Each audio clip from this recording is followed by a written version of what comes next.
Says, guys, Texas wasn't ready to play from the opening kick. It was evident on the second play of the game. Florida's first off their wide receiver fumbles the ball. Michael Taaffe, who probably has scooped and scored, more than anybody, has a chance to fumble that, but recover that ball. Yeah, Michael Taaffe plays hard all the time. I think he just the ball took a bad bounce. You're right. There was a Grayson Littleton, the corner, forced a fumble on the little bootleg waggle play to the receiver. He got his helmet right on the ball, popped it out, and Michael Taaffe was right there to recover it. But I think he anticipated it was going to bounce forward, and it ended up bouncing backwards, and he couldn't regain his momentum before the Florida team was able to come get on top of it. That was a bad break. That's one that can happen in football, and you're right. I'm sure Michael Taaffe is reliving that in his nightmares right now about how did I not get on that fumble, because it was right there for him, and that was unfortunate. But here we are, Jack. Here is, because I think the most disappointing part for me was the defense. We'll get to the offense and what they are right now and why playing Oklahoma is going to be a challenge. But the biggest surprise on Saturday was 29 points. I picked Texas to win the game 23-13. I thought the defense would stifle Florida. I did too. And limit them and keep them under 20 points and let the offense find its way as the game went on. And as bad as the offense is, they scored 21 points. Which, if you told most of us they're going to score 21 points or 23 points as I predicted, they'll have a good chance to win that game. Maybe even cover the Vegas number. But the defense got shoved around, and that was really, really surprising. And I'll give Florida credit. They came out with a great game plan. Their offensive line played inspired football. And it's also fair to say that, Jack, Florida's been very highly underachieving themselves this year. And this is why Florida fans want to fire Billy Napier. It's like, look at all these good players. Why are you not able to move the ball even against South Florida? Miami, we now know, has an elite defense. Sure. Miami might be the best team in the country right now. They just throttled Florida State the other night. They are outstanding. But LSU's got a really good front. But at the same time, Florida was underachieving as a unit. You can see it. They've got NFL talent. Plus, you put a stud like Dallas Wilson. Remember, Dallas Wilson coming in as a stud wide receiver, 5-star that everybody wanted. He's kind of this year's Jeremiah Smith. Yes. He's from Tampa. And they hadn't had him. And he had been out for the first 4 weeks, so they add him. But still, you have to stand up and man up and play physical football on the defensive front. If the defense plays close to expectation, they still have a chance to win this game. But here's where you are offensively right now, through 5 games. In the SEC, Longhorns currently ranked 9th out of 16 teams in rushing offense, 10th in passing offense. Red zone conversions, they're 15th in the SEC. Third down conversions, they're 15th. Sacks allowed, they're tied for 9th. Long scrimmage plays, they're 11th. And here they are, Jack, averaging almost 9 yards in penalties per game, or 9 penalties per game, which is tied for 14th. And now they're going to face Oklahoma in 5 days. Oklahoma is the 6th-ranked team in the country. They're undefeated, and they have the best defensive unit in the SEC and one of the best in the country. Oklahoma's defense has allowed a grand total of 36 points all season. That's the fewest a Sooners defense has allowed through 5 games in nearly 40 years.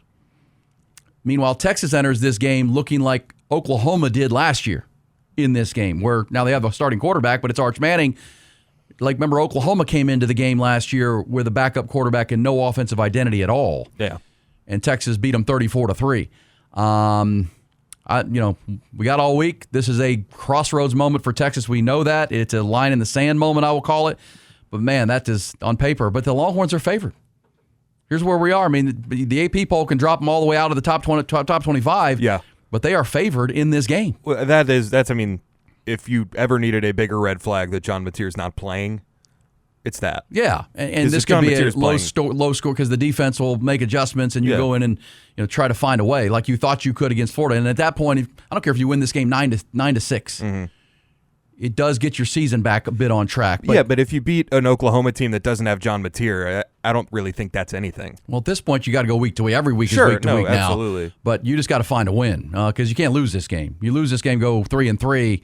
The spiral is on. Here's Michael Taaffe. Speaking of Michael Taaffe not recovering that fumble, he's not giving up on this season. He thinks it's by no means over. The positive is we still have a chance. The season is not over by any means.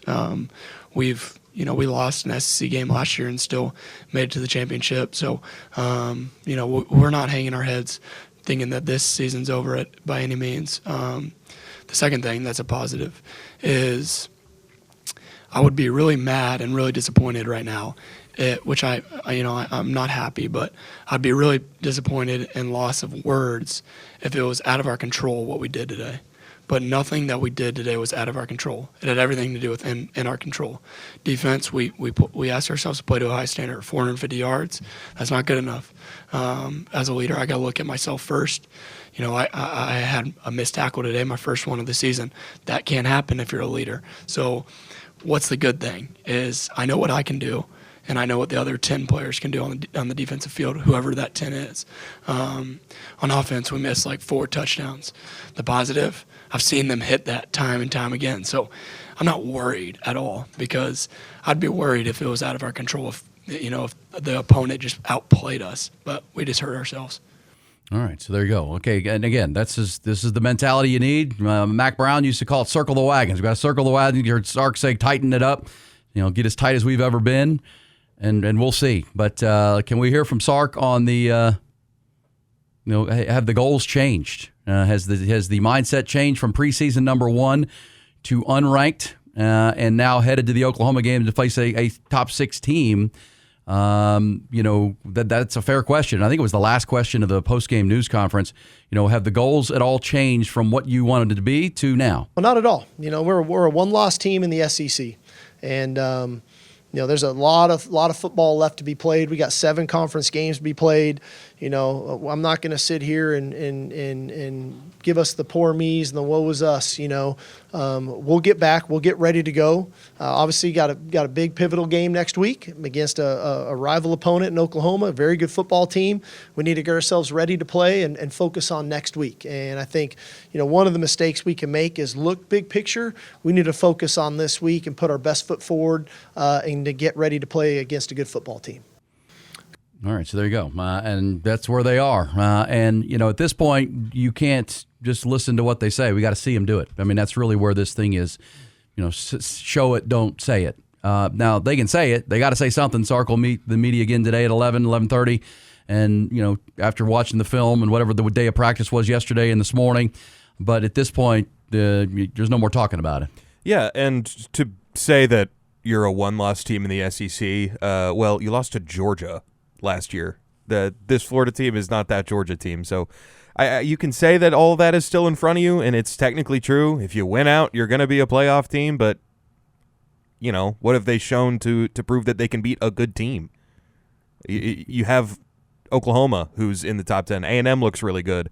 Sure, you have Arkansas, but you have to go on the road to Kentucky and Mississippi State. Yeah. Those are not rollover wins. Vanderbilt is better than you. Georgia is better than you. But I think it starts even simpler than that, because I'm going to sound like coach speak here, but you can't start looking big picture. No, I did ask the question earlier, who can they actually beat in the SEC? But same time, it starts here, and that's why I say if you can go up and find a way with a John Mateerless but likely Oklahoma team to get a win in the Cotton Bowl, play your most inspired game, it better be the most physical game you can play, because that was not nearly good enough against Florida. That's a win, because then you've got Kentucky and Mississippi State to come from that point, and whatever you think of Kentucky and Mississippi State, they're not Florida. What you ran against Florida was a really talented team that had been underachieving under Billy Napier, that played a really good game and really played for their season. I mean, they played on Saturday like Texas needs to play this Saturday. Absolutely. And if you can, again, find a win in the Cotton Bowl, then you have those 2 games that are on the road, yes, but because look, this be point of fact about Florida. What Texas brings athletically, physically, talent-wise, they've already seen. They saw it with LSU. They saw it with Miami. Right? They played it. And Texas hasn't seen that since Ohio State. And did they regress? I mean, did they not take practices serious? Did they not whatever? Did they look at Florida and see 1 and 3 and watch the film and, well, they're not good. We got this game won. Was there some entitlement creeping in? But can you root that out? Because I am look, this is a long season. And I know Sark's not giving up on it. Michael Taff's not giving up on it. I think some fans are, and that's fair. I mean, you've earned, but they can't. And so how can you go find a win on Saturday in your biggest rival game against your hated rival who does have flaws offensively? They can't run the ball, just like you can't run the ball. Then they're going to have a backup quarterback. At least you'll have your quarterback, who does look like he's improving to me. He's still not there yet, but Arch Manning, if you take what we saw if we say the first test was Ohio State and Texas lost it, but it was to me, it was a very good effort by the team and the lines of scrimmage in a lot of phases. It was just a bad effort by your quarterback who didn't look ready for the moment. Well, this Florida game was the flip side of that. Arch Manning actually played better. He has improved. He's more confident. Not perfect by any stretch of the imagination, but he played some winning football on Saturday. No one else did. Nobody else did. So now you're to the point of, okay, you got to put that all together now. And if you can do that, which you have to do on Saturday, you can get yourself to 4-2. And then again, the Kentucky game and Mississippi State loom as kind of get-right games.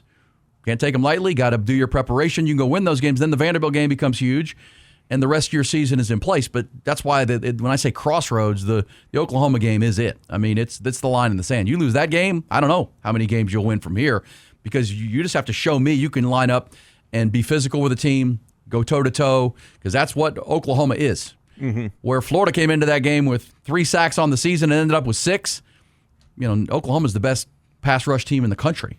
And so if you gave up 6 to Florida, if you don't button some things up, and are they fixable is the question. Are the issues we've seen through the first 5-6 weeks, and they certainly were there Saturday, are they fixable? Or is this what you are, and you're spiraling towards a 6-6, 7-5 kind of season? In this conference, that certainly is possible. No matter what the preseason expectation was, no matter what the hype was, it's in the cards in this conference, because every week is what it is in this conference.